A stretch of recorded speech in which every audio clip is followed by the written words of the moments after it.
তাই আমাদের ইসকন কি শিক্ষা দিচ্ছে? কৃষ্ণ ভক্তির শিক্ষা দিচ্ছে, যে শিক্ষা লাভ করলে আমরা এই জড়জগতের বন্ধন থেকে মুক্ত হয়ে গোলক বৃন্দাবনে প্রবেশ অধিকার লাভ করব। আনন্দ সংবাদ না দুঃখের সংবাদ? এটা আনন্দের সংবাদ। তো আপনারা জোর করে বলুন, জোর দিয়ে হরি বল। এটা হচ্ছে আধ্যাত্মিক একটা শিক্ষা প্রতিষ্ঠান ইসকন, আর ইসকন হচ্ছে একটা হসপিটাল। এটা শুনে আরো আনন্দের খবর, আমাদের অনেক রোগ হয়, রোগ হলে কোথায় চলে যায়? হসপিটালে চলে যায়। কিসের জন্য? ট্রিটমেন্ট করার জন্য। কিন্তু অন্তিমে আমাদেরকে কার কাছে যেতে হবে? এমন এক ডাক্তারের কাছে যেতে হবে যাতে আমাদের রোগটা, যে আসল রোগ, সেটা সারানোর জন্য।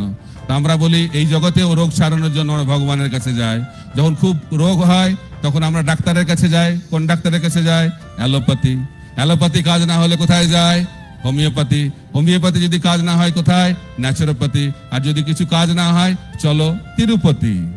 তাই ভগবানের কাছে যেতেই হবে। কিন্তু এই জগতের রোগ সারানোর জন্য ভগবানের কাছে যাওয়া উচিত নয়, ভব রোগ সারানোর জন্য। ভব রোগ মানে হচ্ছে জন্ম মৃত্যু জরা ব্যাধির চক্র। সেই চক্র থেকে যদি আমরা মুক্ত হতে চাই তাহলে কোথায় আসতে হবে? আন্তর্জাতিক কৃষ্ণ ভাবনামৃত সংঘ, international society for Krishna consciousness, ISKCON.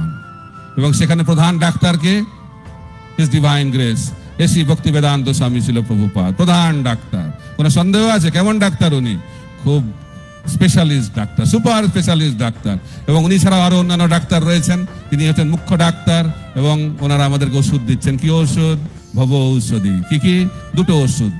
একটা হচ্ছে হরিনাম, হরে কৃষ্ণ কৃষ্ণ কৃষ্ণ হরে হরে, হরে রাম রাম রাম হরে হরে, মহা ঔষধি। আর তার সঙ্গে সঙ্গে আরেকটা সুন্দর ওষুধ, সেটা হচ্ছে গ্রন্থরাজ শ্রীমদ ভাগবতম। যদি আমরা এই দুটো ওষুধ গ্রহণ করি তাহলে আমরা ভবরোগ থেকে মুক্ত হয়ে ভগবানের কাছে ফিরে যাব। তা ইসকন হচ্ছে একটি হসপিটাল। আর আরেকটা বলা হচ্ছে পবিত্র স্থান, মানে হচ্ছে ধাম। তো প্রভুপাদ বলছেন যে আমি পাশ্চাত্য জগতে যখন প্রচার করতে গেলাম, ভারতবর্ষে আসার আমার খুব একটা ইচ্ছা ছিল না। প্রচার খুব সুন্দর হচ্ছে পাশ্চাত্য জগতে, ভারতবর্ষে ফিরে এসে কি লাভ? কিন্তু যখনই মায়াপুর আর বৃন্দাবনের কথা মনে পড়লো তখন তিনি ভাবলেন আমাকে ভারতবর্ষে আবার ফিরে যেতে হবে। তাই ছিল প্রভুপাদ পাশ্চাত্য জগৎ থেকে আবার ভারতবর্ষে ফিরে এলেন। কোন দুটি জায়গার জন্য? দুটি জায়গা, মায়াপুর এবং বৃন্দাবন। মায়াপুর ধাম কে, বৃন্দাবন ধাম কে। এবং তিনি চেয়েছিলেন সারা পৃথিবীর মানুষ বিশেষ করে মায়াপুর ধামে এসে মহাপ্রভুর শিক্ষা লাভ করে নিজে নিজে জায়গায় ফিরে গিয়ে কৃষ্ণ ভাবনামৃত প্রচার করবে। তো ছিল প্রভুপাদকে একবার একজন ভক্ত একটা আইডিয়া দিলেন, প্রভুপাদ এখান থেকে পাশ্চাত্য থেকে মায়াপুর যেতে অনেক টাকা খরচা ট্রাভেলিং এ, যদি এক বছর আমরা না যাই তাহলে অনেক টাকা বেঁচে যাবে।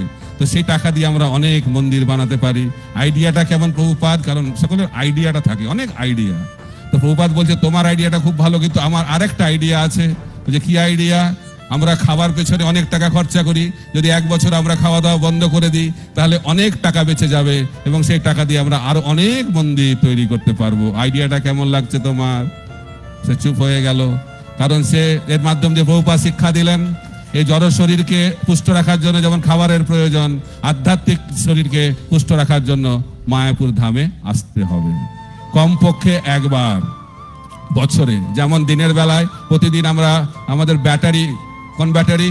মোবাইল ফোনের ব্যাটারিকে চার্জ দিই, ঠিক একইভাবে আমাদের আধ্যাত্মিক ব্যাটারিকে চার্জ দেওয়ার জন্য আমাদেরকে মায়াপুরে আসতে হবে।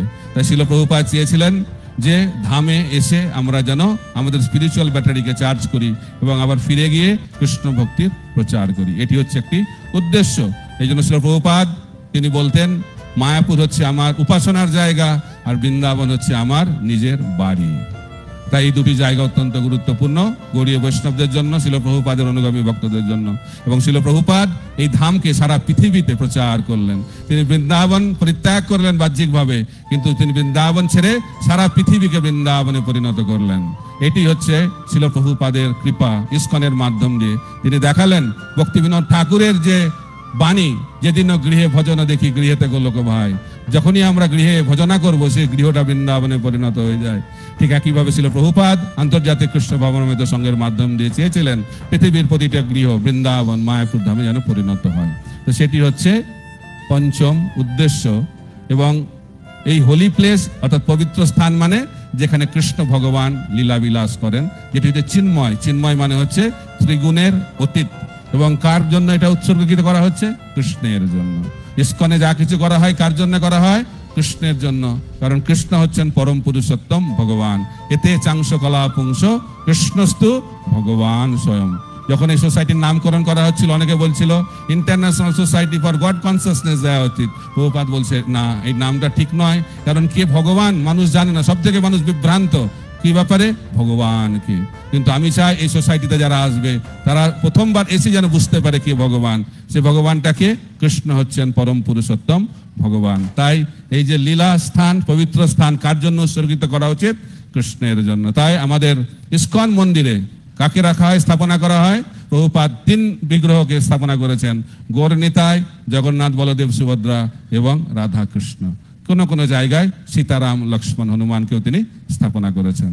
এইভাবে ছিল প্রভুপাদ এই জড়জগতের মধ্যে তিনি চিন্ময় জগৎকে স্থাপনা করেছেন, যেটি হচ্ছে ইসকনের পঞ্চম উদ্দেশ্য। অসংখ্য ধন্যবাদ। হরে কৃষ্ণ কৃষ্ণ কৃষ্ণ হরে হরে, হরে রাম রাম রাম হরে হরে। শিল প্রভুপাদ কি জয়। শিল Prabhupada transcendental international society for Krishna consciousness की जय। इस्कॉन की जय। गौर प्रेमानंद हरि हरि।